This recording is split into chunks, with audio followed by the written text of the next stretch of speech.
This week's new episodes of Victor and Valentino are out, so let's talk about them. So, ongoing reviews of series aren't something I've done before, but I've gotten such a massive response to my videos on Victor and Valentino that I decided to try it out for a few weeks and see how things would go. So that's the plan now. Anyway, Victor and Valentino premiered last Saturday and it was surprisingly good, and I said I'd keep following it. So, out of skepticism for Cartoon Network and my hunger for video metrics, let's watch episodes 5 and 6 to see if this show can keep things up. Spoilers abound for both episodes, so like previously, I'll throw in a timestamp to skip to for anyone who hasn't seen the new episodes yet, but still wants to know what I think about them. Onward into episode 5 now, Legend of the Hidden Skate Park. While the title and title card call back to a retro show on another network, the Mexican-infused opening flute music is all theirs.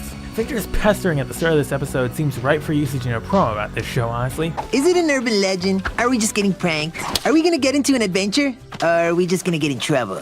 But on the positive side, this gives us an adventure that we wouldn't normally have in Monty Macabre. Okay, so it is pronounced Monty Macabre?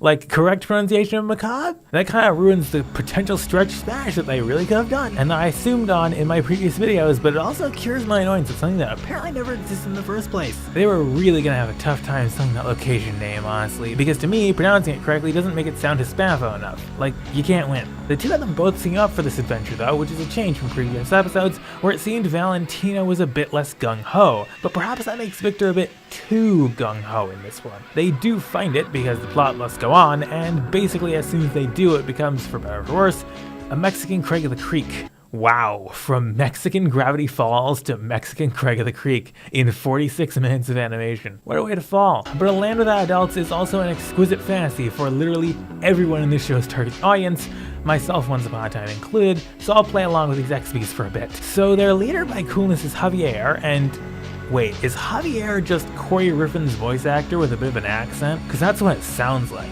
I know my Canadian voice actors, man. Also, the accent's kind of weird, like both Hispanic and New Yorker.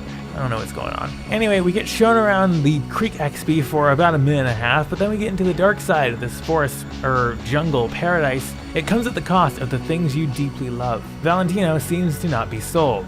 Victor, on the other hand, you could sell a bridge to, or a wall, or an exit from a customs union. Points for accuracy on the Aztec basketball skateboarding. Yes, I just said 3 words that couldn't be less accurate together, but I'm talking about the hoops. Ultimately, we discover the place isn't too bad, it's just their leader, and upon that revelation, Javier gets the result of a democratic ejection. Ha, sick pun. They're continuing to keep things ridiculously fresh and boundlessly interesting, even if they did take a production Bible's worth of pages from a fellow series several hours down the schedule. This show doing that show's premise better goes to show how bad the rest of Cartoon Network's originals are these days. But to be fair to them, this is a singular episode. Craig has to make that work as a series. It's a much tougher ask, and they get to add a lot more story and exposition to it than you'd ever see in here. This episode was paced pretty well, to be honest. The second of this morning's premieres was episode 6, Cleaning Day, as teased in the promo last week. If said promo did not do it for you, the episode's title card makes it blatantly clear what's going to go down. It's cleaning up as a platformer. So we already know this episode's going to live and die by its execution of the concept. The concept of Cleaning Day and the loud music that goes along with it is apparently a whole Latino tradition, one that I am in not a position to properly explain or comment on. So therefore, my opening comment is that Victor has much more of a mess problem than Valentino, fitting for their characters to some extent, but almost borders on Flanderizing them. You cannot keep a bag of chips with spiders in them, Victor. Nice hat in the mirror though, that's really cool. And I admire Valentino's taste in typography, but that's not why we're here. We're here for the ridiculous show mistake where somehow the closet is packed to the brim after 3 boxes are put into it. Everything wrong with Victor and Valentino, number 1 of undetermined.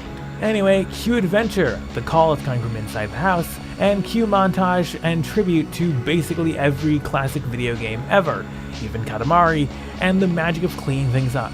And when they're done, oh hey look, their room is clean. This is already an episode that really wore its premise on its sleeve, and it did little that really surprised me beyond minor incidental things that didn't necessarily contribute to any plot surprises. This was definitely one of the worst episodes of the show, but this show seems to hit more often than it misses. 4 out of 6 ain't bad, and it's a much better bang average than its Cartoon Network contemporaries. And your love life is pathetic, Victor.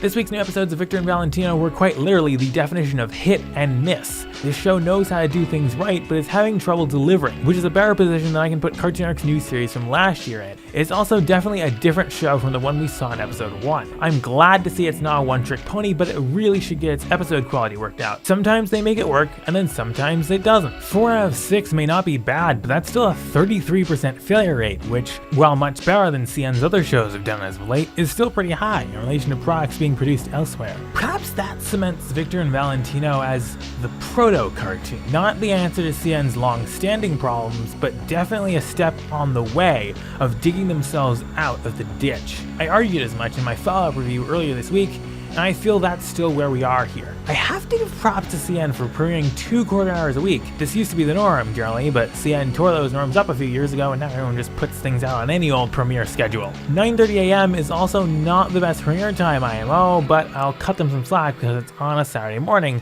and once upon a time, this was normal. Also, the usage of heck in both episodes really surprises me for a TVY7 FV show. Like, that's language you can get away with for 7-year-olds? Dang, why don't we let them drop an F-bomb in this chat? I think Victor and Valentino has finally proven what kind of cartoon it is. It's really more of an adventure cartoon, rather than the mystery that some of the pre-premiere hype may have made it out to be. If Gravity Falls gets rebooted in 20 years but gets cut down to quarter hours for no reason at all, and therefore they have to stop caring about putting the pieces together, that disaster of a show would probably look something like Victor and Valentino. I'll be reviewing more new episodes next weekend, so hit subscribe so you don't miss that. I'm Benzie Johnson Jr., and I'm enthusiastic about television, and I'll see you next time.